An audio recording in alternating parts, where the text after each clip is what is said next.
한 달 전만 해도 연 4.3% 넘는 저축은행 예금이 72개였는데 지금은 단 하나도 없어요. 기준금리는 오르는데 저축은행 예금금리는 오히려 떨어지고 있는 이상한 상황이에요. 오늘은 왜 이런 일이 벌어지는지 정리해 볼게요. 지난달 8일에는 연 4.30에서 4.60% 금리를 주는 상품이 72개나 있었어요. 그런데 지금은 연 4.30%를 넘는 상품이 완전히 사라졌어요. 현재 최고 금리는 연 4.10%로 낮아졌고 4%대 상품 자체도 25개로 줄었어요. 한 달 만에 벌어진 변화라 체감하기 어려운 분들도 많을 거예요. 지난달 증시가 하락하면서 저축은행으로 돈이 대량으로 몰렸어요.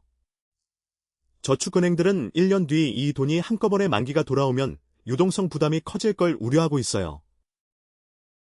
미리 금리를 낮춰서 자금 유입 속도를 조절하려는 거예요.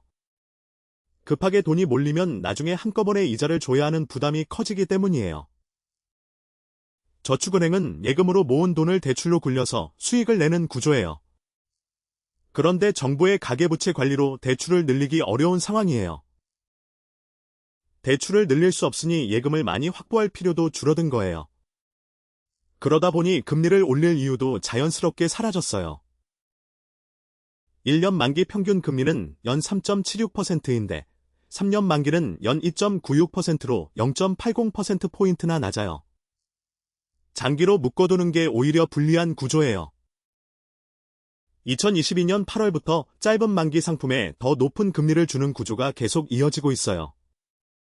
새로운 현상이 아니라 이미 몇 년째 굳어진 패턴이에요. 한 달 전 72개였던 4.3% 이상 상품이 지금은 공개 4%대 상품은 25개로 줄었어요.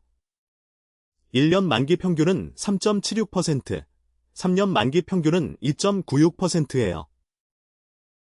일부 저축은행 세고든 기준금리보다도 낮은 예금금리를 책정하고 있어요. 저축은행이라고 무조건 은행보다 금리가 높다고 생각하면 안 돼요. 여러 저축은행의 최신 금리를 비교하지 않고 가입하면 오히려 손해를 볼 수 있어요. 가입 직전에 꼭 한 번 더 확인하는 습관이 필요해요. 과거에는 특정 월에 예금이 몰리면 저축은행들이 특판 경쟁을 벌이는 일이 흔했어요. 하지만 이번에는 오히려 자금이 몰리는 걸 조절하려고 금리를 낮추는 반대 상황이 벌어지고 있어요. 저축은행도 예금자보호법 적용을 받아 1인당 5천만 원까지 원금과 이자를 보호받을 수 있어요. 한 곳에 몰아넣기보다 한도에 맞춰 나눠 예치하는 것도 방법이에요. 고금리 상품이 계속 사라지는 흐름이라 조건이 맞는 상품을 발견했다면 너무 오래 미루지 않는 게 좋아요. 다만 만기는 1년 안팎으로 짧게 가져가는 게 유리해요. 증시 상황과 가계부채 정책에 따라 저축은행 금리 흐름도 계속 바뀔 수 있어요. 정기적으로 여러 저축은행의 금리를 비교해보는 습관을 들이는 게 좋아요. 시중은행 정기예금은 대체로 저축은행보다 금리가 낮은 편이라 저축은행 고금리 상품이 매력적으로 보이는 이유이기도 해요.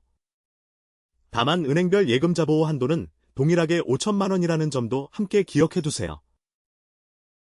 목돈을 장기로 묵기 부담스럽다면 수시 입출금이 가능한 파킹 통장으로 유연하게 굴리는 것도 방법이에요. 다만 파킹 통장 금리도 함께 낮아지는 추세라 조건을 꼼꼼히 비교해야 해요. 목돈이 이미 있다면 예금이, 매달 조금씩 모으는 상황이라면 적금이 더 맞을 수 있어요. 금리만 보지 말고 본인 상황에 맞는 상품을 고르는 게 중요해요. 가입 전에 최고금리 조건, 우대 조건 충족 여부, 만기 후 재예치 조건을 함께 확인하세요. 세 가지만 미리 확인해도 나중에 손해볼 일을 줄일 수 있어요. 저축은행중앙회 소비자 포털이나 금융상품 비교 서비스를 이용하면 여러 상품을 한 번에 비교할 수 있어요. 발품 팔지 않아도 최신 금리를 쉽게 확인할 수 있어요. 저축은행 고금리 예금이 빠르게 줄어들고 있고 장기보다 단기 상품이 오히려 유리한 구조예요.